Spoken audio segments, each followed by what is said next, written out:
Hey everyone, welcome back to the Thirst for More podcast. I'm your host, Brandon Smiley, and today we're diving into something that affects literally every single client interaction that you're more than likely to have as a fitness professional. Yet it's probably the area where most trainers, in my opinion, feel the least confident, and that's going to be nutrition. Now, before you think this is just going to be an episode of quote unquote, eat your protein and vegetables conversation, let me be clear about what I'm going to kind of discuss with you here today. And this, we're going to cover the nutrition fundamentals that actually matter in real world training scenarios. So the stuff that comes up in your first consultation with potentially a new client, the questions that you be asked during your training sessions or from friends, family members, and even the confusion that you need to clear up when someone comes to you after trying the latest diet trend that they maybe saw on Instagram or TikTok or any kind of social media. And the thing that nobody likes to really talk about enough is that certifications give you maybe one chapter on nutrition during that process. And I think a lot of people don't understand that. They might think, hey, you're a personal trainer. You're going to know a lot about nutrition. And they touch on a little bit, but I think the more that you can be well equipped, understanding nutrition makes it easier, one, to have these conversations with your clients, and number two, equip you to be able to help them if you need to be able to do that. And we can also even discuss that can help leverage your ability to potentially make more working with your clients as well, whether that be online or in person. Even though today's discussion is definitely a little more towards working with clients in person, it can certainly apply online as well. So you learn the basic macronutrients, maybe some information about micronutrients, and then you're kind of just sent out into the world with your certification or your education that you might be getting, where clients are going to actually start asking you whether they should be doing keto or intermittent fasting will actually kill their metabolism, help them see progress, or they need to eat 6 meals a day to keep their metabolism, quote unquote, fired up. And if you're like most trainers, especially in your first few years, you probably felt that the moment of panic when you realize the gap between what you actually have learned and what you actually need to know to truly help real world people. And that's exactly what I'm going to address today on this episode. It's going to be structured to give you practical based framework for understanding nutrition that you can not only immediately apply with your clients, but hopefully you can use to snowball again to potentially maybe even make some extra revenue off of some of your clients, because your time is ultimately worth money as well as your education. And using this to help educate you is always going to be a great thing. So first, I'm going to kind of start with the absolute fundamentals, just make sure that we're all on the same page. We understand the hierarchy of what actually matters, and then build into some of the more nuanced topics that are going to separate adequate trainers from exceptional ones, especially on the nutritional front. So we're going to cover things like energy balance and understanding it properly, that it will change everything about how you approach that nutrition. We'll break down some macronutrients in a way that focuses on practical application rather than just memorizing or regurgitating numbers. And we'll also talk about some meal timing and frequency, because your clients will definitely ask about this. Address some of the supplement basics as well, because that's also going to be something that comes up, so you can guide your clients without necessarily overstepping your scope of practice, which I think is also incredibly important when we begin to talk about nutrition and working with people. And we'll finish with how to actually communicate all of this to your clients in a way that's going to help improve adherence, and rather than throwing more information at them that's going to confuse them, because there is just so much that can be discussed on the nutrition front. And I find this myself talking with clients, both online and in person, and especially working in the sports performance world, working with young athletes, that this is a big gap that most of them don't understand, as well as the fact that their parents also don't understand. So you've got to be able to not only have this information, but you've got to make it easily digestible. And that's not just trying to make a pun there, but really making it something they can take away and use to help accelerate the progress, which ultimately is going to then get them better progress. And then it's also going to make you look much better and more educated as well. And hopefully, again, like I said, that snowballs into potentially more business or better business. So let's start with the absolute foundation of everything nutrition related, and that's going to be energy balance. And I know exactly what most of you are probably thinking, but Brandon, everyone knows it's always about calories in versus calories out. But here's the thing, is knowing about it and truly understanding how to apply it with clients are two completely different things in the real world. Energy balance is the relationship between the energy you consume through food and beverages and the energy that you're going to expend through all your physiological processes and your physical activity. That's very important to understand that the physiological processes are also a big portion of your nutrition. Now it's going to help aid your progress and also something you need to calculate and take into account. So when energy intake equals energy expenditure, you're in an energy balance and weight is going to remain pretty stable. When your intake clearly exceeds the expenditure, you're in a surplus, and that's when weight gain is going to occur. And then when expenditure exceeds intake, you're in a deficit and your weight should decrease. Now, that sounds very simple, and that is the most simplest terms. But the reason that this is important is that it's much more important to understand that the energy balance is the primary determinant of your body weight changes, period. Okay. It does not matter if you continually eat nothing but healthy foods. If you continue to eat in a surplus, your client's still going to gain weight. Okay. And at the same time, your client could eat absolutely junk and eat underneath their expenditure and they could lose weight. That still may not be the most healthiest and optimal way to continue to see progress. So there is some that's like middle ground of finding the compliance as well as helping them reach their goals depending upon what their goals are, and that energy balance equation does make sense. So every diet that's ever worked for any kind of weight loss, whether you're talking about keto, paleo, being a vegan, a carnivore diet, intermittent fasting, whatever, it's worked because it's created an energy deficit. Every diet that's helped someone gain weight has done so by creating an energy surplus. That's just the way that it works, okay? That's general physics here, okay, and biochemistry. Understanding this fundamentally changes how you can approach your client's nutrition because it means that you can cut through all the noise that's out there and focus on what's actually going to drive results and improve their compliance. And so here's where I think most trainers and coaches kind of go wrong.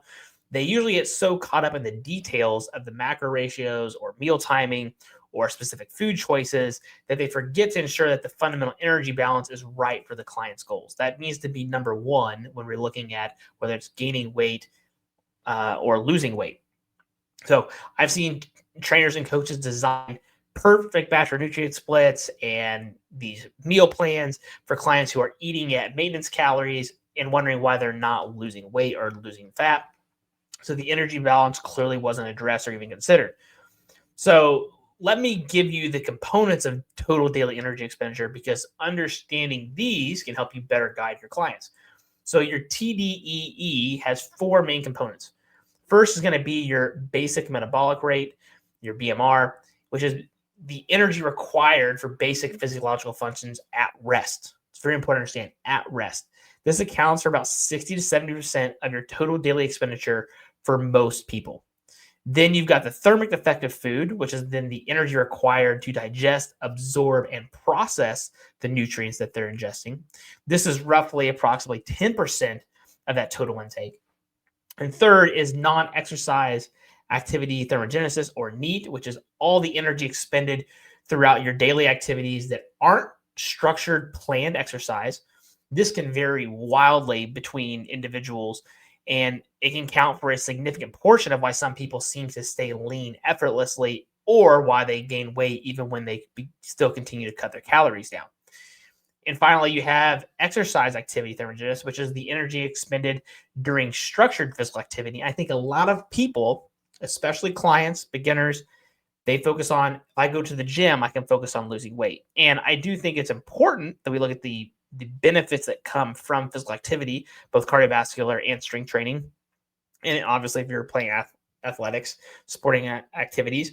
But most people think about going to the gym and using that as their catalyst to gain weight. And that's not necessarily the most efficient route to go about it. It's still important, again, for your health. Cannot deny that as a strength coach and performance coach, personal trainer, or whatever you want to love by title underneath. That's what I personally love to do and help people optimize. But when we really talk about trying to build muscle, gain strength, or lose fat, the nutrition portion of it is going to be a much more important thing to look at underneath the microscope. Now, here's what's critical for you to understand as a trainer coach that these components are not static, right? When someone goes into an energy deficit, their body adapts. Their BMR can decrease through both the loss of metabolically active tissue, through metabolic adaptations, where the body becomes more efficient. NEAT often decreases unconsciously as people move less throughout the day when they're in a calorie deficit, and because they're feeling lower energy levels. Your energy levels are zapped and your body's not stupid. Your body's naturally going to try to slow you down.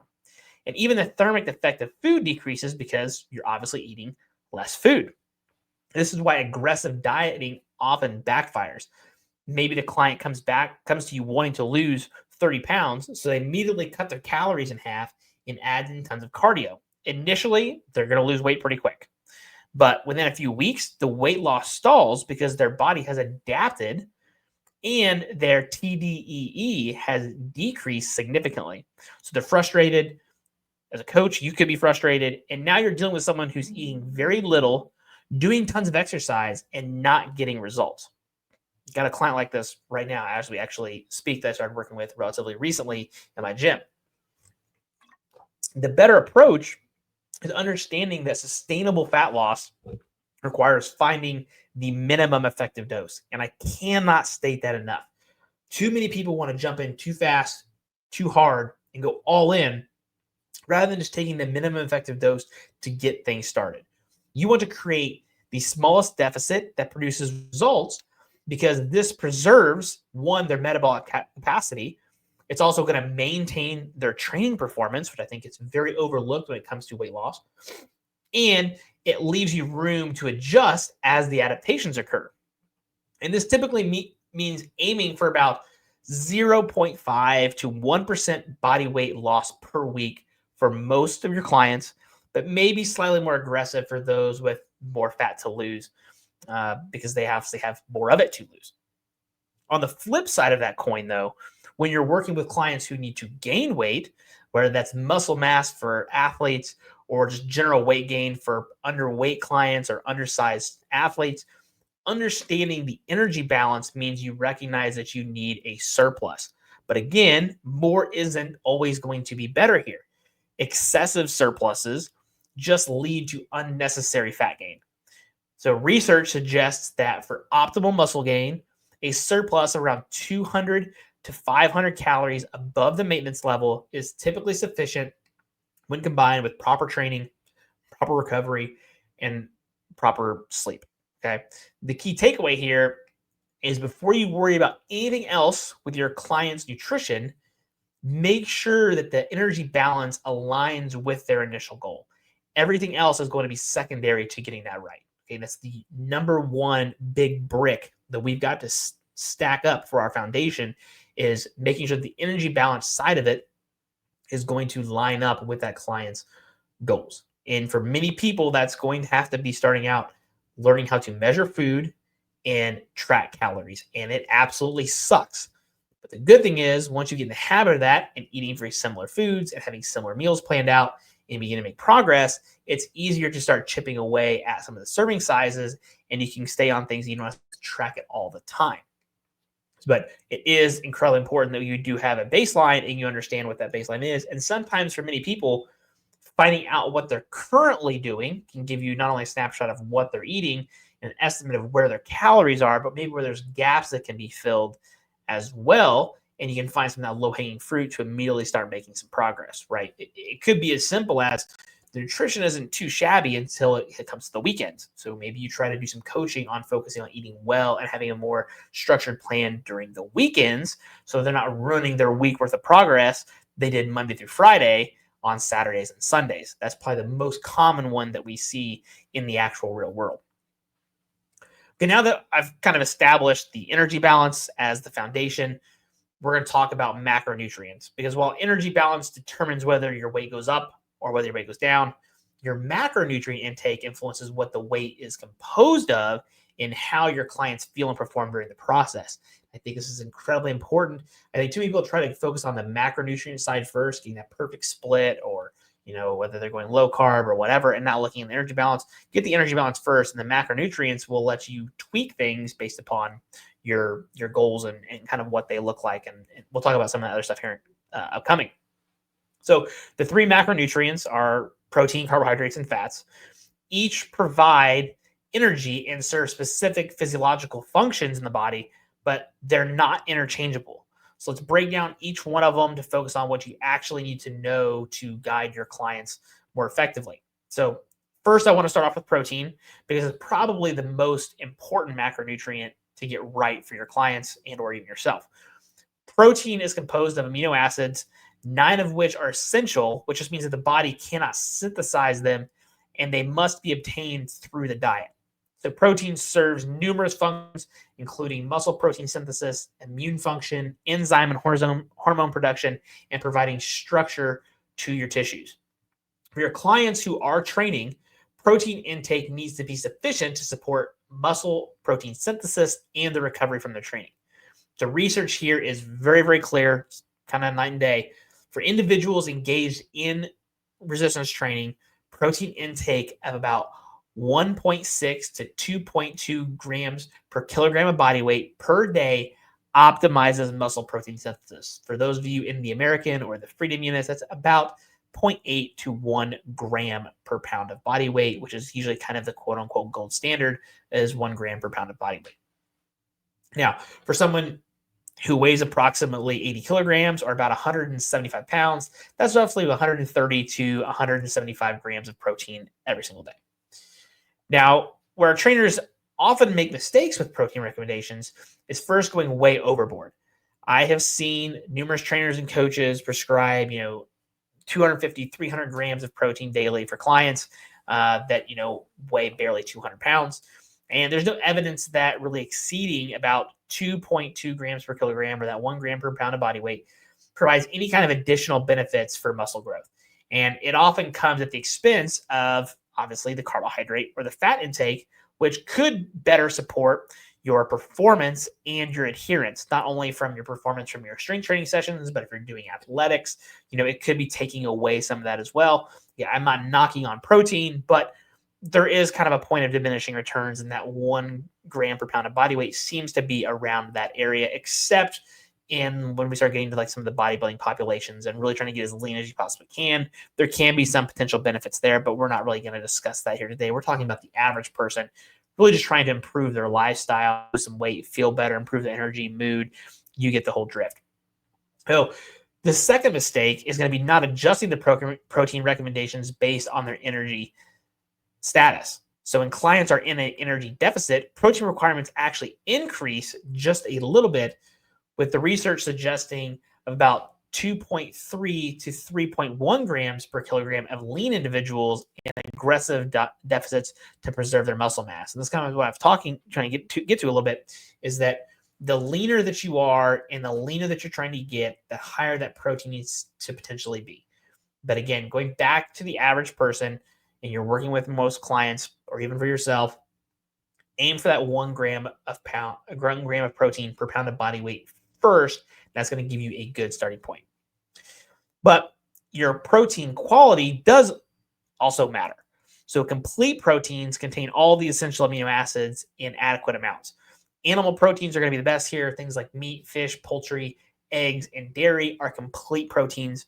Most plant proteins are incomplete proteins, though combinations like rice and beans provide complete amino acid profiles. So for clients following more plant-based diets, you'll want to really ensure that they're combining complementary proteins or consuming a variety throughout the day to meet those essential amino acid requirements, and or using a supplement, which we'll get to later, to be able to fill those gaps. Next, moving to carbohydrates. Carbs usually get villainized in popular diet culture, but for your clients who are training hard, carbohydrates are incredibly crucial. Carbohydrates are the primary fuel source for high-intensity exercise. So they're stored as glycogen in your muscles and liver, and these stores are what fuel intense training sessions. And here's what matters from a practicality standpoint. Clients engaged in their high-intensity training or high training volumes need adequate carbohydrates to support their performance and their recovery. The research suggests that athletes may need anywhere from 3 to 7 grams per kilogram of body weight, depending on their training volume and intensity. And for the average general pop client or person doing 3 to 4 resistance training sessions per week would also qualify for this, something in the range of 3 to 4 kilograms per kilogram.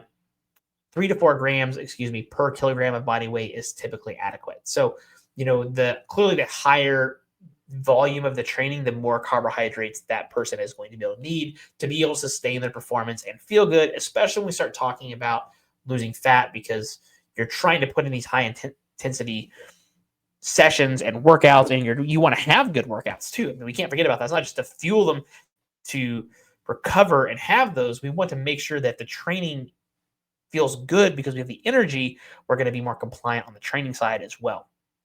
And the mistake that I see that most trainers and coaches typically make, or even just the average person thinking, is that they need a very low carb intake to be able to see progress, even while they're training hard, which then takes their performance, not just adjusting their carbohydrate intake based on their training demands. So on rest days or even lower activity-based days, clients don't need as many carbohydrates as they do on their heavy training days.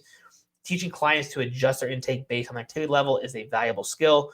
Now, to make it easy, many people do like to just flat load their carbohydrates, say 200 grams of carbs per day, for example, even on the days they're not active.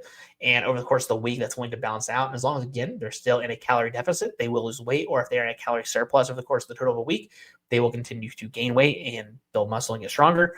So for some people, eating the same stuff or having the same meals very similarly makes it very easy from a meal prep perspective. But if you are into more of a carb cycling approach, having higher demands and higher carbs, lower demands, lower carbs, I personally am kind of a fan of that myself. But you do have to teach your clients how to do that. So the more beginner your client is, keep it relatively simple. The more advanced they are, or the leaner they are trying to get, then you can get a little bit more creative on the carbohydrate front to have that energy balance demand more with their activity level. So carbohydrate timing is something that I'll cover a little bit more later, but know that having carbohydrates available around your training, whether that's before, during, and or after, supports your performance and recovery better than consuming the same total carbohydrates spread randomly throughout the day. We'll kind of go to the research of that a little bit, but let's kind of go into fats now as well for this portion of the podcast. Your dietary fat is essential for hormone production, including your testosterone and other steroid hormones, absorption of fat-soluble vitamins like A, D, E, and K, cellular structure and function, and providing essential fatty acids that the body cannot produce by itself. Fat requirements are actually the most flexible of the three between protein, carbohydrates, and fats, but there are still minimum thresholds that you ideally want to ingest. Research suggests that fat intake should be at least about 0.5 to 1 gram per kilogram of body weight to support your natural hormonal function, with many people performing and feeling better with intakes of 1 to 1.5 grams per kilogram. The composition of fat also matters to a degree. You have your saturated fats, your monounsaturated fats, and your polyunsaturated fats, including omega-3 and omega-6 fatty acids. Now, while the research on optimal fat composition is still kind of evolving basically every day with the way research is going, current evidence currently suggests that emphasizing unsaturated fats, particularly omega-3 fatty acids from sources like fatty fish, while not completely eliminating saturated fats, which plays roles in your hormone production. So your practical thing here for your macros with your clients is start with your protein based on their body weight and their training status. Typically that 1.6 to 2.2 grams per kilogram. So aim for about a gram per pound of body weight for those of you using freedom units. Then set a minimum fat intake of about 0.5 to 1 gram per kilogram. So again, about close to 1 gram per their kilogram. So basically you go 0.5 of their body weight. So if we use someone like me, for example, 150 pounds, aiming for about 75 grams of fat per day would be a good place to kind of start. And then whatever calories remain after that, accounting for the protein and the fat, then you can use that as the carbohydrates based on the training demands, the preferences, their goals, their adherence factors. Some people enjoy carbohydrates. Some people do better without them. As you get to know and work with more people, you can kind of figure out what works better for certain people. But usually that's kind of where I like to start first. And I start with the protein first, get that out of the way, then find the fat. That's going to be ideal. Again, I kind of like starting with half of their body weight in grams of fat, and then seeing how much room I have left on the carbohydrate front. And if I know there's somebody that likes carbs or they have a very high training volume, then we can focus on pushing those carbohydrates higher, especially if it comes about gaining weight, gaining muscle. Now, when it comes to losing fat, usually the first place I start to peel stuff a little bit is on the carbohydrate front. And that usually will be a good place to start to try to adjust your calories. And then you can kind of go from there based upon what your client would be telling you. I think this is a very flexible approach. It works much better than having a rigid macro prescription, or going off of certain percentages. A very common ones like the 40, 30, 20, I think, where you have 40% come from your carbohydrates, 30% come from protein, and 20% come from fat. You'll see sometimes the carbohydrate and the protein mix around that 40-30. You'll see different percentage splits no matter what you punch into the Google machine. But I do think going with the body weight for protein, half your body weight in fat, and then adjusting your carbohydrates for individual, I think is probably the better place to start. It gives you a lot more wiggle room. And to me, it's also just super easy to remember. All right, let's go to the next segment here. And let's kind of talk about meal timing and frequency, because this is where a lot of nutrition myths live, and your clients are definitely going to bring it up at some point. It's going to happen. You're going to hear the old school bodybuilding advice where it was to eat like these 6 small meals spread evenly throughout the day to, keep your metabolism up and to optimize muscle growth.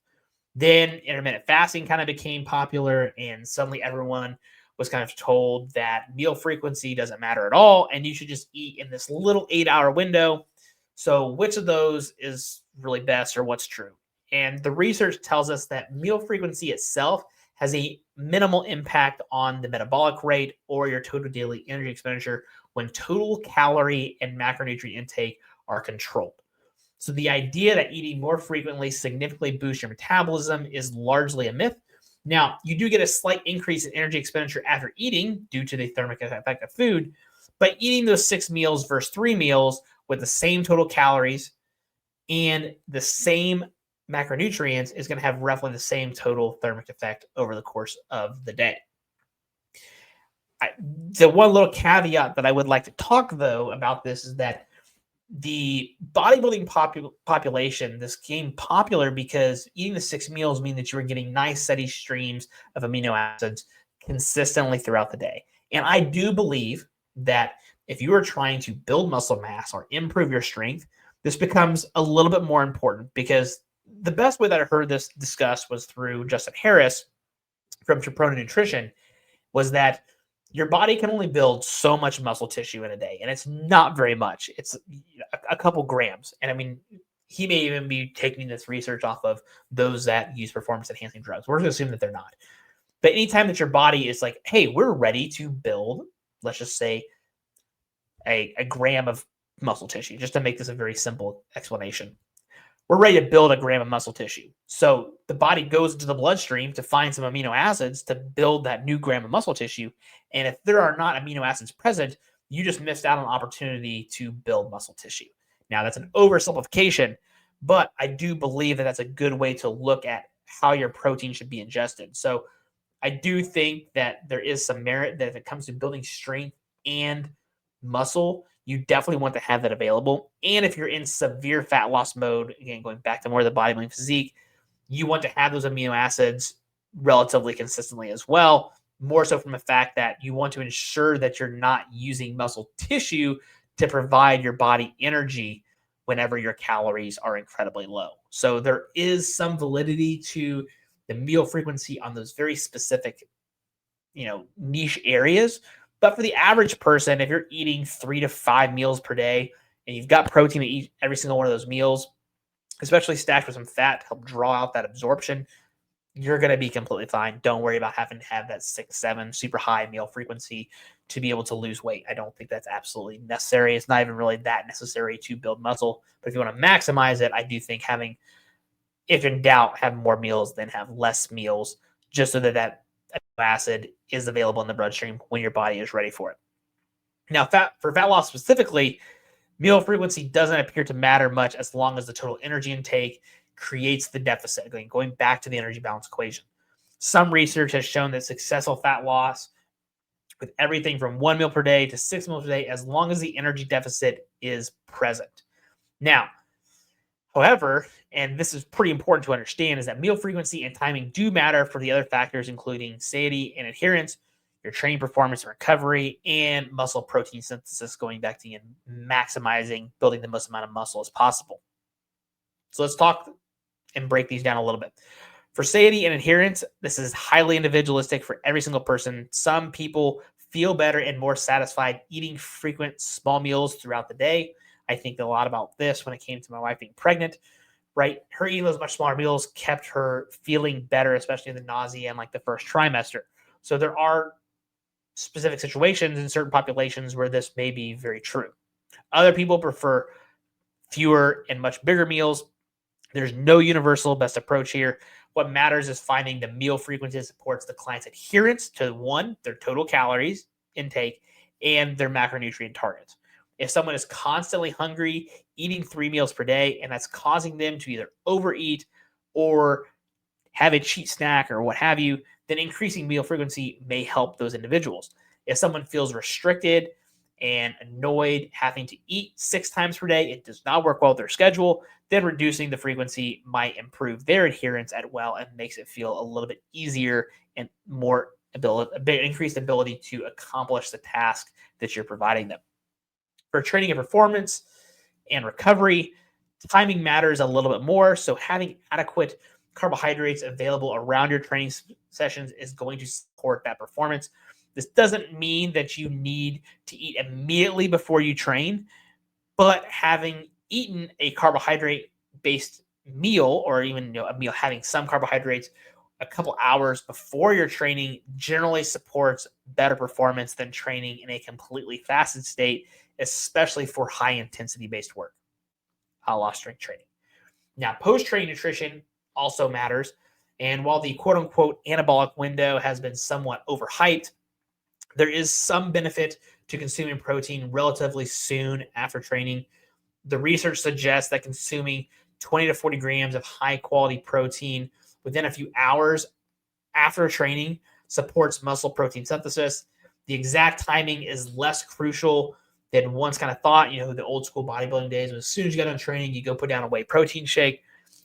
Don't think that's necessarily true. Usually within a couple hours after you've trained, if you can get some protein ingested, whether that be a protein shake or even whole foods, does not matter. But trying to get some protein into your system within a couple hours of training is definitely going to be more ideal from the muscle protein synthesis side of things.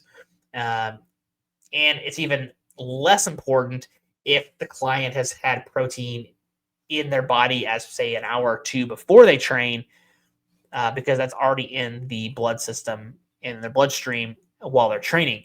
But having protein intake distributed throughout the day with some attention to that pre and post training intake, I think is a pretty reasonable approach. So if you're eating, you just don't want to go in super starving, and you don't want to go 8 hours after you've trained before you get another meal in, right? Kind of just think logically about how your training fits in with your training day and finding meals that work well around that the best you can, or pre-planning some very small snacks, an hour, hour and a half, 2 hours before you plan to go to the gym, just so that you have ample energy to be able to give your best, and without any other reason at all, just to support your training goals more so than anything else. You're just going to feel better. For muscle protein synthesis, here's ideally what matters. For muscle protein synthesis is stimulated by consuming adequate protein, particularly the amino acid leucine. And this goes way back to thinking about the old school carb backloading. Anybody that knows me knows I was big on carb backloading whenever I did powerlifting. I still think it's a great dietary approach. I think the way Kiefer went into it back in the day was a little weird. I mixed it up and did some different things. I've even wrote blogs about it before. I do think that the leucine piece, though, is probably the key takeaway from that whole dietary approach. So this response, the muscle protein synthesis, lasts for several hours after the protein consumption. So research suggests that distributing protein intake across 3 to 4 meals throughout the day, with each meal containing about 20 to 40 grams of protein, optimizes protein synthesis throughout the day better than consuming the same total amount of protein in just 1 or 2 meals. So your practical recommendation here for your clients is going to be consume protein 3 to 4 times throughout the day with each serving containing adequate protein. Again, aiming for that 20 to 40 grams, depending upon your body size, your goals, whether they're trying to gain weight, lose weight. Time at least one of these protein servings within a few hours before and or after training.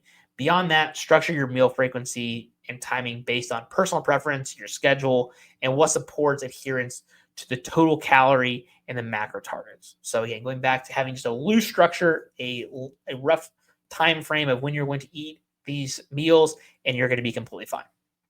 Now, for clients that are interested in intermittent fasting, you can certainly make this work. The benefits that people experience with intermittent fasting typically comes from the structure helping them control their total calorie intake, not from any magic metabolic effects of fasting itself. Now, if a client wants to do intermittent fasting and can still hit their protein targets, distribute adequately, and within their kind of eating window that they have set for themselves, and it doesn't negatively impact their training performance, which I think is also key to understand, then I do believe that it's a viable approach. I don't think there's anything wrong with it. But it's not superior to other eating patterns when calories and macros are matched. So just make sure you understand that. You really just want to find, again, what works best for the client.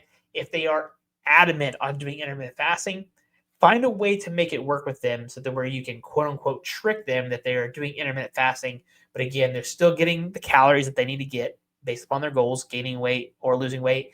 They're still hitting their protein targets, and those protein targets are spread out throughout the day or throughout their window that they have chosen. So that way that you at least turning over the big rocks. And if it makes them more compliant, then it's going to be a win-win for everybody.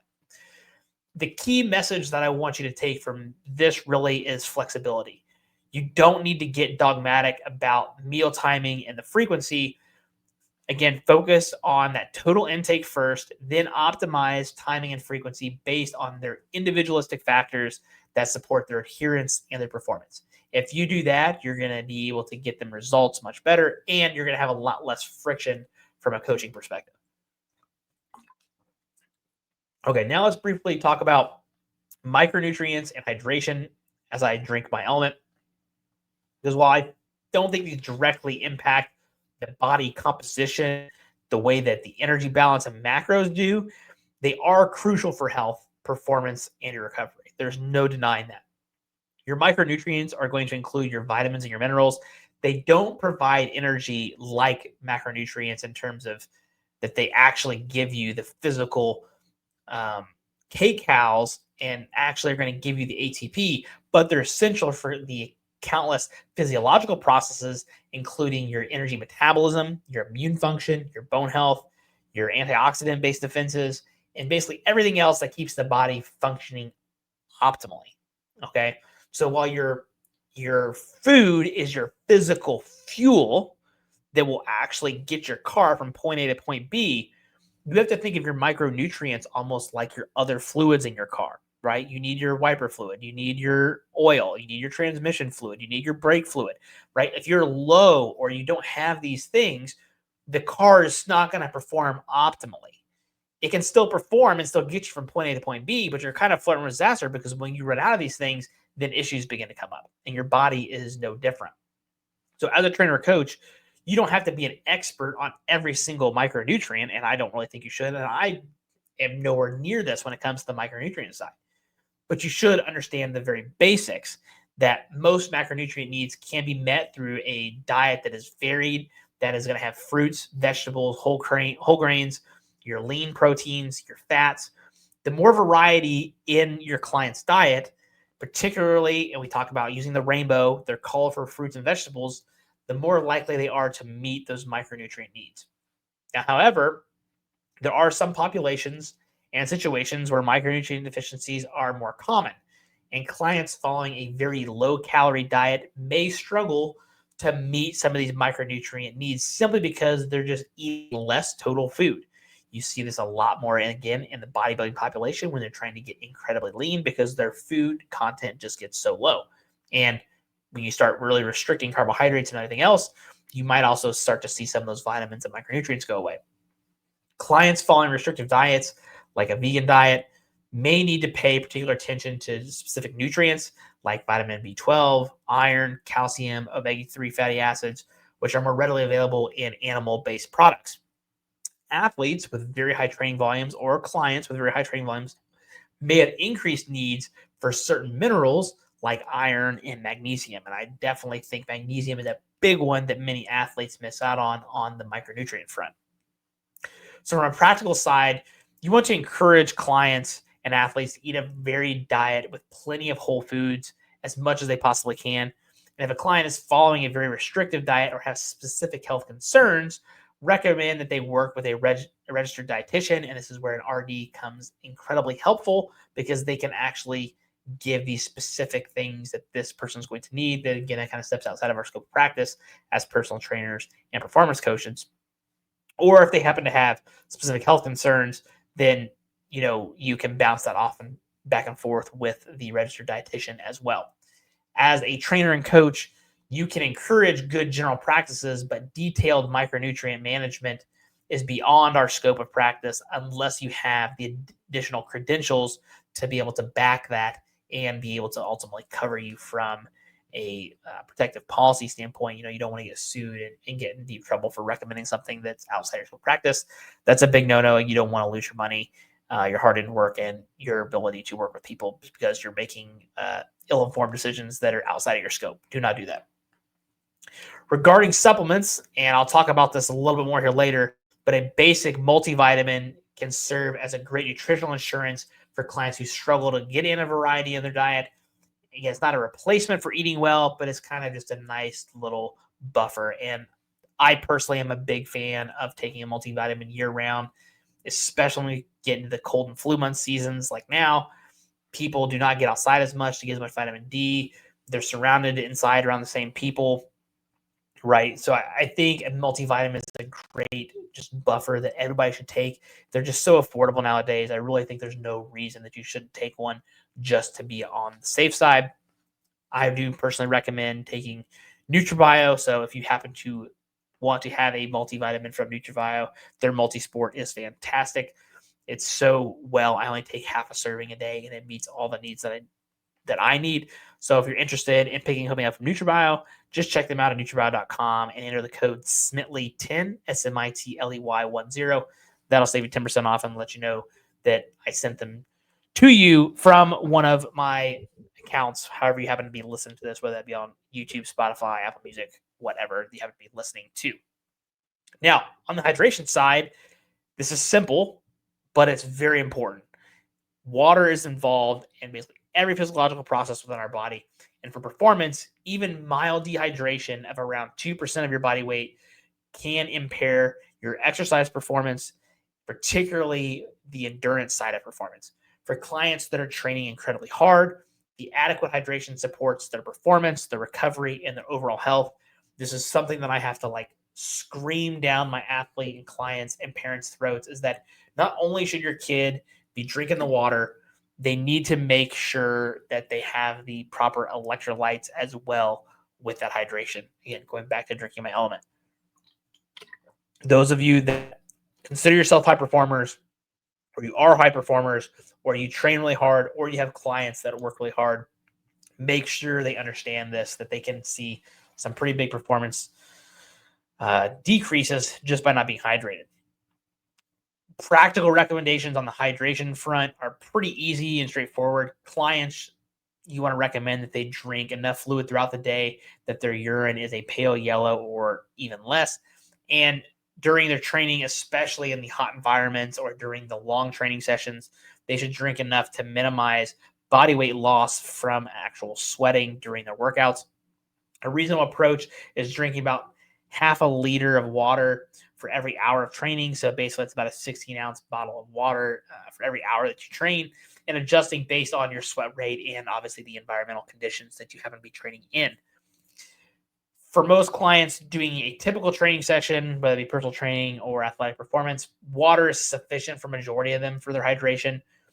Sports drinks do contain electrolytes, and some also contain carbohydrates, and they can be beneficial for those longer or harder training sessions that are usually 60 to 90 minutes in those extreme hot weather based training sessions, or where the sweat rates are incredibly high, so you just got a super sweater. but they're not necessary for the average 1 hour long training session. For most of your clients that are getting their quality workout in, just good old fashioned bottle of water will do the trick for most of them, especially if they're drinking water before they come in, after, right? They're staying well hydrated throughout the day as well. The key point here is that while the micronutrients and hydration might not directly change their body composition, they definitely impact how your clients are going to feel, perform, and recover from their training sessions. A client who's deficient in the key nutrients or they're chronically dehydrated, they will not get as optimal results from their training, no matter how perfect their macros and energy balance is. We want to focus on a holistic approach here as well, how they feel, right? We do want to help people lose weight, but we also want to help improve their health. And being hydrated, having the macronutrients, and being able to do that, it's just going to let you be able to squeeze every ounce of everything else that you're doing on the big front. Again, going back to the fluids of your car, still make sure that you're adjusting the gas tank appropriately and how much fuel you're putting in, but pay attention to the other fluids as well, because that will dictate how well your car, in this case your body, is going to perform. Now let's talk about supplements, because this is definitely going to come up with your clients as well. You will very rarely probably not have to discuss supplements somewhere, being in the fitness world, especially working with athletes or clients. So you can walk into just about any gym nowadays, and you're going to see people have these lovely shaker bottles, either full of pre-workout or their Monster or their Ghost, their protein powder, maybe some amino acids, maybe they're even taking a fat burner. Who knows what they're possibly taking that the bro from GNC got them to buy. The supplement industry is enormous, and the marketing is incredibly aggressive. Your clients rely on us to help them cut through all the noise and provide honest and ideally evidence-based guidance when it comes to making supplement recommendation and choices. So first, let's establish the scope of practice issue here. And as a personal trainer or performance coach without additional credentials in nutrition, just a regular CPT or CSCS, you need to be careful about how you discuss your supplementation. In most jurisdictions, you cannot prescribe specific supplements or dosages.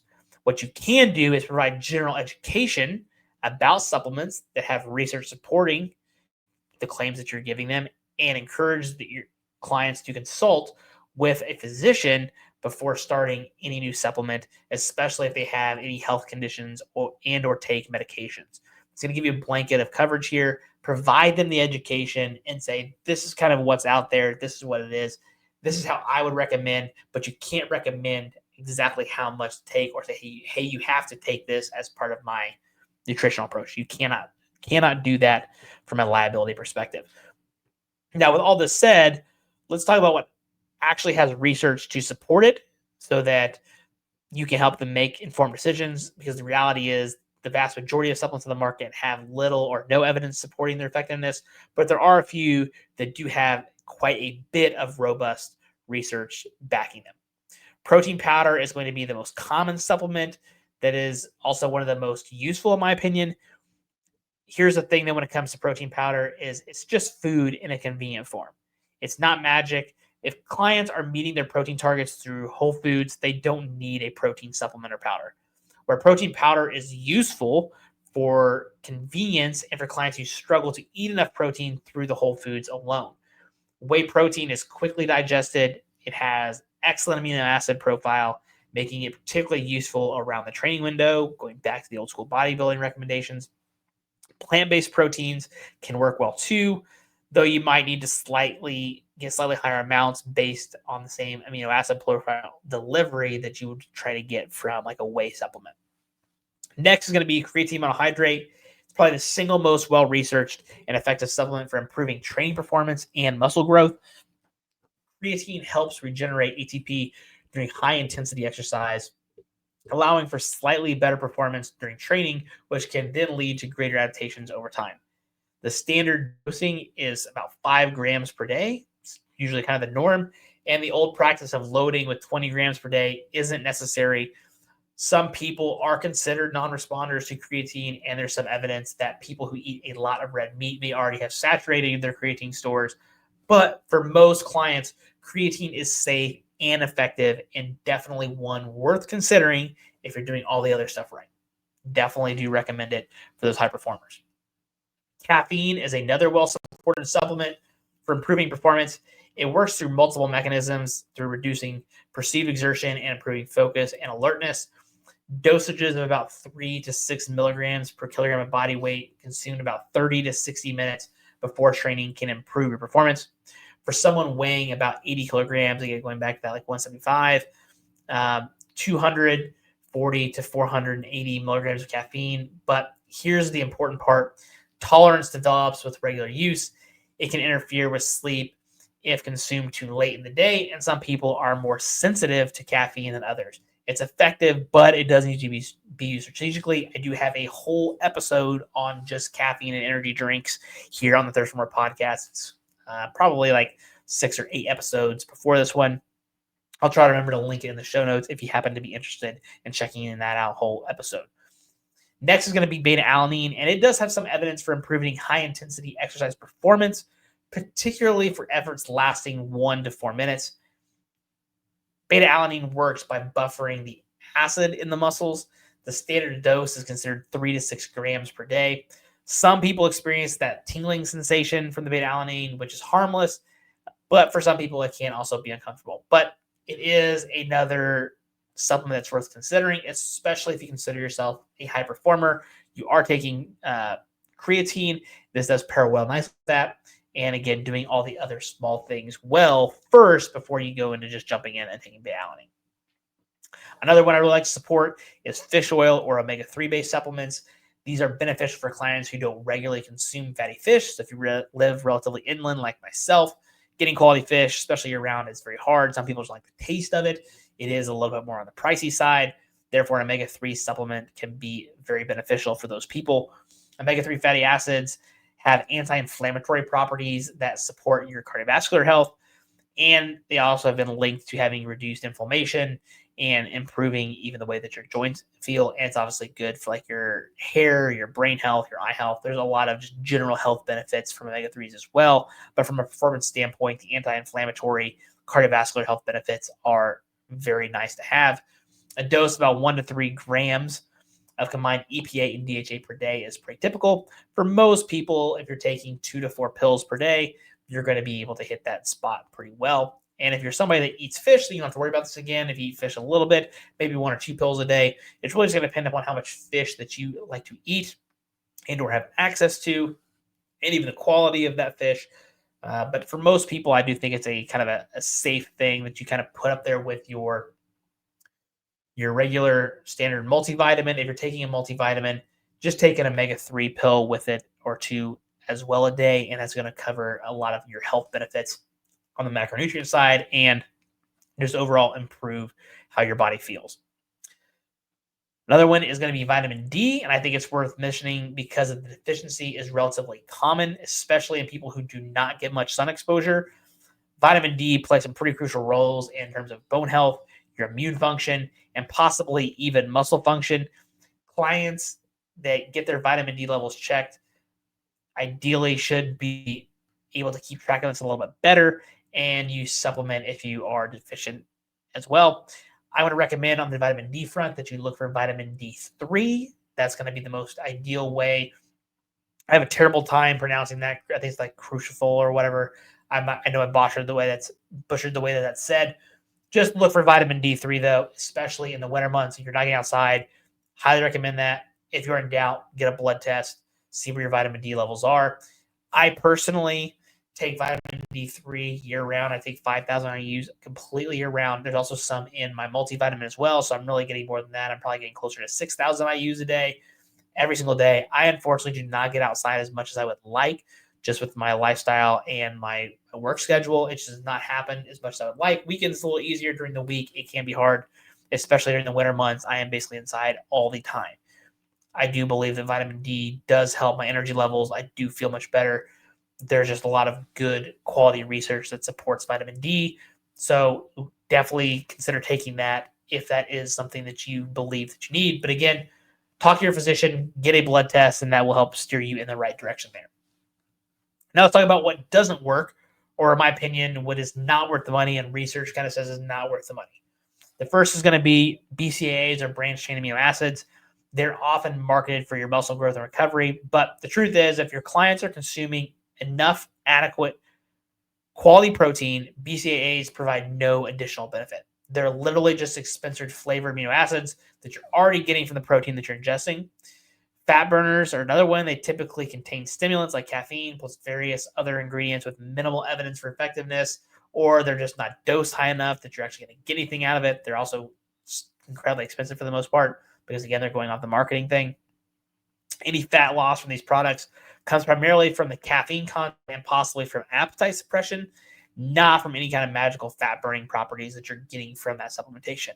Again, if you're doing everything perfectly and you're trying to get as lean as you possibly can, there can be some benefits that for most people, for your personal training and athletic-based clients, don't recommend wasting your time there. You can get the same effect from coffee for just a fraction of the price.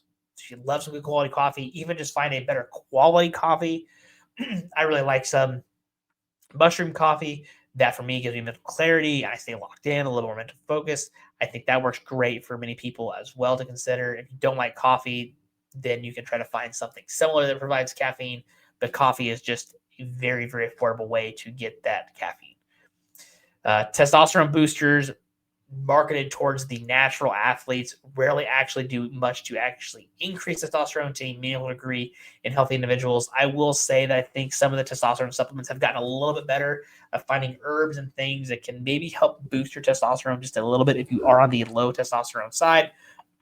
But most contain ingredients like Tribulus tertius or fenugreek, which have minimal evidence for actual effectiveness. Again, you might be able to see a little bit of bump for a period of time, but I don't think it's worth the money. I think it's just better off, again, to get your blood work done with your physician, see where testosterone levels are, and if low testosterone as a male is something that you are battling and that you need to address, then you work closely with your physician to be able to get that figured out, because that will ultimately, one, help you feel better, your energy levels going to be better, your sleep's going to be better, your training's going to be better, everything's going to feel better. You're going to probably be able to get leaner easier if you're a guy. I do think it is something that you should definitely get checked out, especially if you're over 30 years old. You should definitely get your blood work checked out at least once a year. And then once you get past 40, I think doing it several times per year and or working closely with a physician would be the best route to go. Again, I am not a physician. That's just my opinion. Something to worth consider if you are working with personal training clients when they talk about not being able to lose weight or not feeling good or their sleep sucks. Having or recommending they get blood work done will help you tremendously and help guiding them in the right direction. That could be enough to just immediately improve their quality of life. And I've had several clients that I've worked with both in person and online where just getting them hooked up with the proper provider and getting on HRT if they do need to be on it has made a huge difference, both for their training and their life. Here's your practical approach with your clients on supplements, though. First is ensure that their diet is solid, right? Supplements should support and supplement a good quality diet. They should not replace it. Number two is going to be to focus on the few supplements with the strong evidence. Again, it's going back to protein powder if they need the convenience, or maybe they are just a larger individual. I think protein powder works great there. Creatine monohydrate for most clients, again, is very well supported. And even possibly using caffeine strategically during low energy levels, or if your calories are on the lower side and you need the extra energy boost going into some hard training sessions or hard workouts for some of your clients or athletes, I think is not a bad recommendation there. Third, you want to remind your clients that supplements may be like 1% to 2% of the equation, right? Their training and their basic nutrition habits and their sleep are far more superior, to any supplement that they could possibly take. Unless, my exception there is going to be unless they are deficient in a micronutrient or something that blood work has linked that they need to increase, then I do think that moves it up the importance, even if it's not necessarily going to help you lose weight or gain muscle or whatever. If it improves your quality of life and how you feel and improves your overall health, I do think it is important that you address that, again, working closely with your physician. Number four, always encouraging your clients to check with their physician before they start supplements, especially if they have any kind of health conditions, take medications, or if they have any glaring health issues that you are unaware of or you are not too sure of. Just pass that on to the physician and go from there, and then kind of work closely with the client and the physician as you need to. Don't let your clients waste their money on supplements that have weak evidence just because the marketing is compelling, the GNC bro is trying to sell them something. Our job as trainers and coaches is to provide honest, ideally evidence-based guidance when we can, even if it means telling them that they don't need something that the industry is trying to shove down their throat through Instagram, TikTok. Again, our way back to that GNC salesman. All right, we've covered the nutritional fundamentals, but here's the thing that separates the great trainers from just the good ones. Knowing information and effectively communicating that information to create behavior change are completely different skills. You can know everything we've discussed today that I've talked about, but if you can't translate it into actual guidance that clients can actually follow, it doesn't really matter about knowing it. As the saying goes, they don't care how much you know until they know how much you care.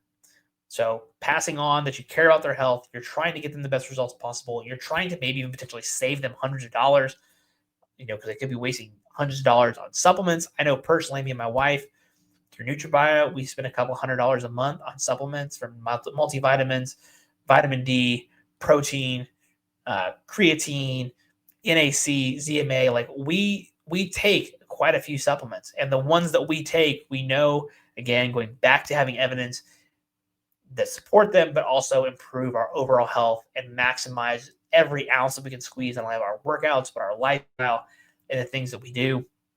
They are things that we believe in. We do not take, junk-based supplements or anything like that. Every now and then we might have a pre-workout that we have on hand, but it's not something that we bank on. It's something that we take maybe, a couple times a month at the absolute most, right? So I can't tell clients to not take stuff and then me take all this wild stuff out of the stuff. I take stuff that I would recommend that my clients take if they were to talk to me about it. So let's talk about how you can communicate this nutrition effectively with your clients or your athletes in a way that creates adherence and the results, also making you look good as a trainer or coach, but also helps your athletes and clients at the same time. Principle number one is going to be meet your clients where they are. Not every single person is going to need or want a detailed discussion of, muscle protein synthesis, metabolic adaptation, whatever. Some clients do want to dive deep into that science, and I think that's great. It makes it fun for me to be able to kind of nerd out with them. But most of them are just wanting clear, simple guidance so they can actually implement it and see progress. So our job is to assess that level of detail and understanding that they have and serve each individual client to the best of our ability to make it as simple and actual as possible. For clients that are new to tracking nutrition, food, how much they eat, or maybe who are overwhelmed by all the information that's out there because it's just absurd, start as simple as possible. Maybe you just focus on protein intake and total calories first, and then let the carbs and fats just fall where they fall, right? I think that's the best way for many beginners to go. And then you start to focus on simple portion control strategies rather than the precise macro tracking. The goal is to create the small wins, build that confidence before adding the complexity. And I believe this is where most coaches and honestly the clients have the much issue too, is that, again, they want to dive in 1000% in and they want an exact meal plan, exactly what they're supposed to eat in time. The hardest part of working with people nutrition-wise and doing our jobs is getting them to pump the brakes and make the simplest changes, because most of them feel that they're not doing enough. And we have to be able to reiterate and explain to them that we want to make small, effective changes, because ultimately our job is to improve their quality of life and teach them how to eat. We don't want to hold their hand for the rest of their life and force feed them these meal plans that they can't adhere to. So make sure that they understand that. Principle number 2 is going to be focusing on behaviors, not just the outcomes that come from them. So instead of only discussing what the scale should do, talk about the exact actions that will lead to that outcome.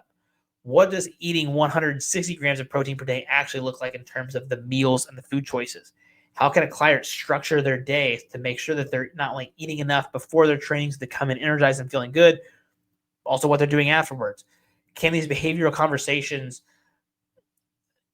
can they become more useful, and also can they become more purely outcome focused discussions, right? We want to make sure that we focus on the behavior. We're going back to that point number 1. We're trying to teach them how to do things, not holding their hand to that outcome. You can, as the saying goes, you can lead a horse to water. That's great, but you want to actually teach them how to find that water on their own in the long run. Principle number 3 is going to be address the adherence factors. The best nutrition plan in the world is completely useless if they can't follow it or they don't follow it. So that means having honest conversations with what fits their lifestyle, their schedule, their preferences, maybe even their social situations, how often they like to go out and do things.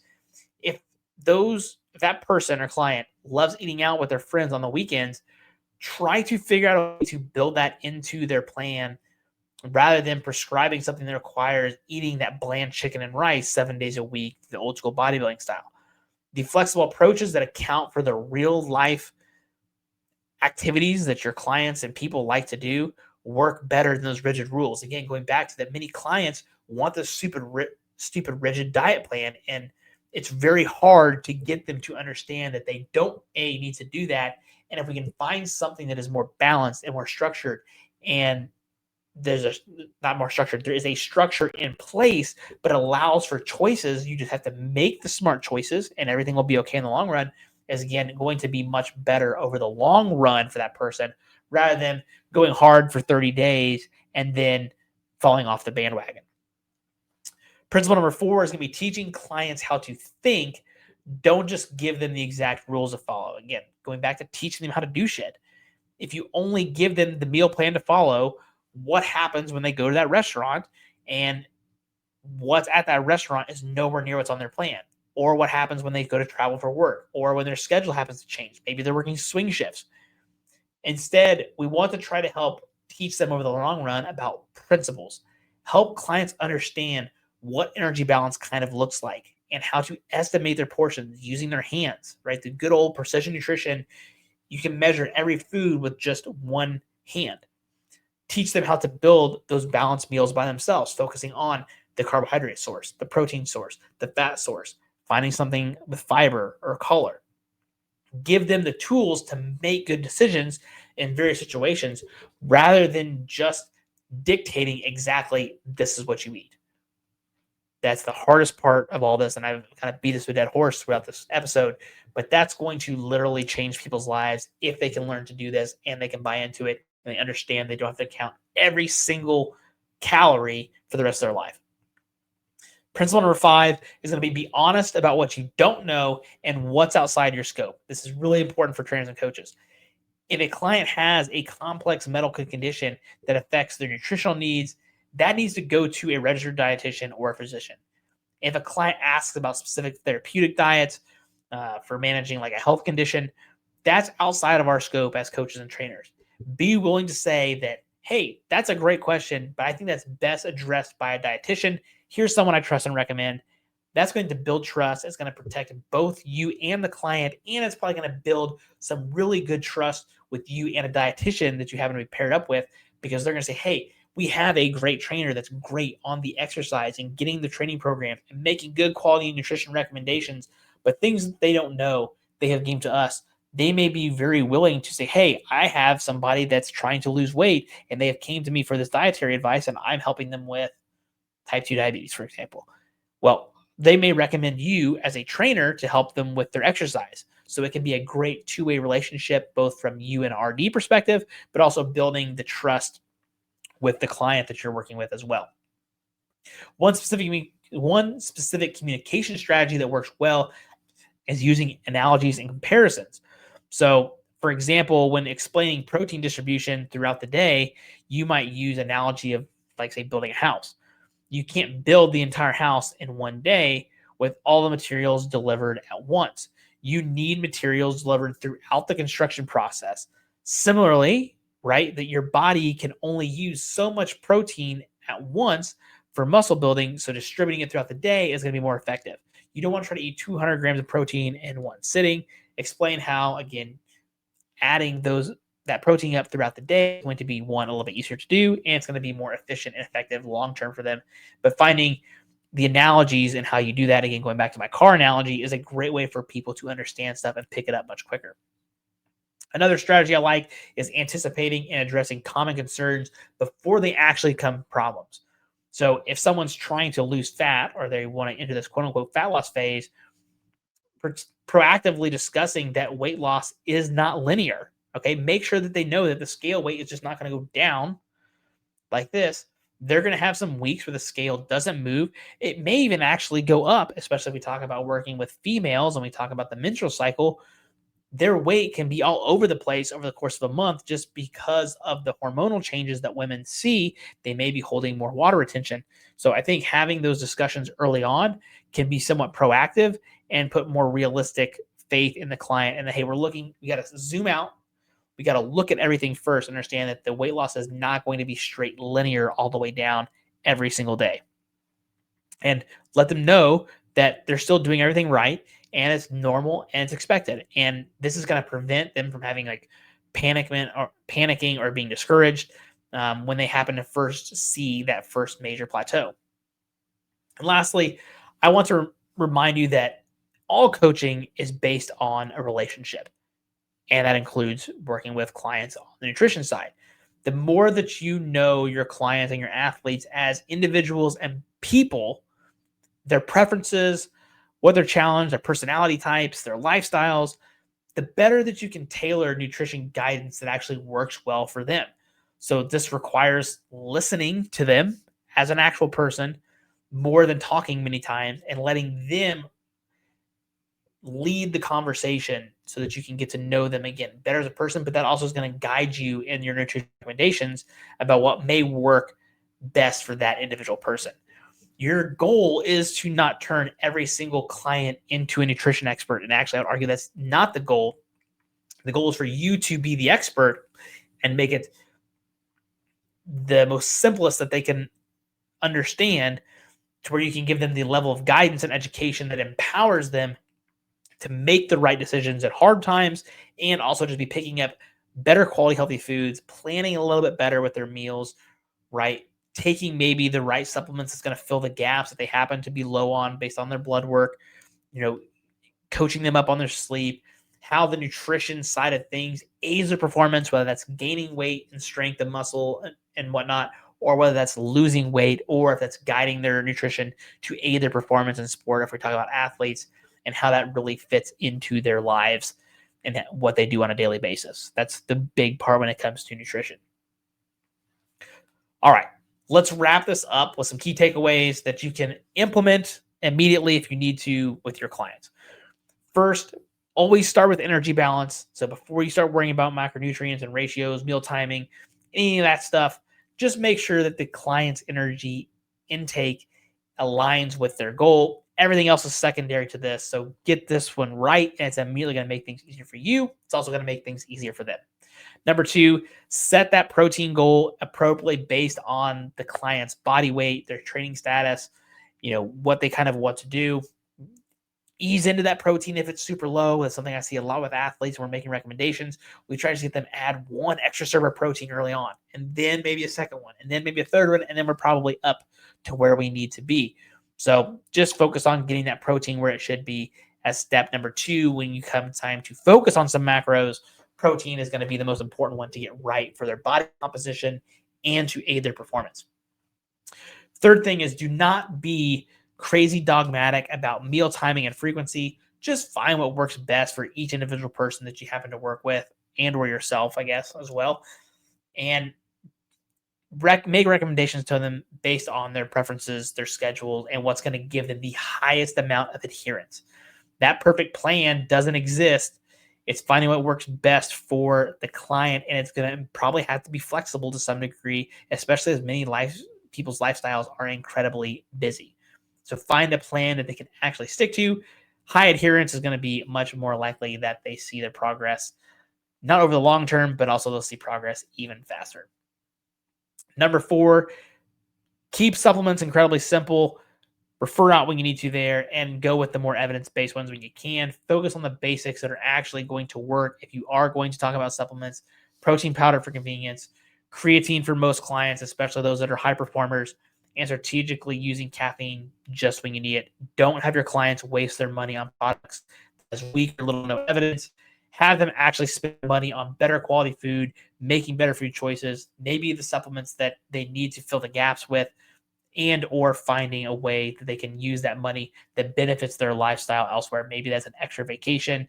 Maybe that's going to a show. Maybe it's going out to a nice dinner once a month. Put that money elsewhere to where they're actually going to enjoy it and see a much better progress from it, not on junky supplements. Number 5 is going to understand that effective coaching is all about the communication and behavior change just as much as it is about us knowing the science behind the nutrition. Meet your clients and athletes where they are, focus on the behaviors, not just the outcomes, and build flexibility into how all of your approaches, just like you would if you're writing your training programs. Training programs are going to have some flexibility. Sometimes you're going to tweak things as you go.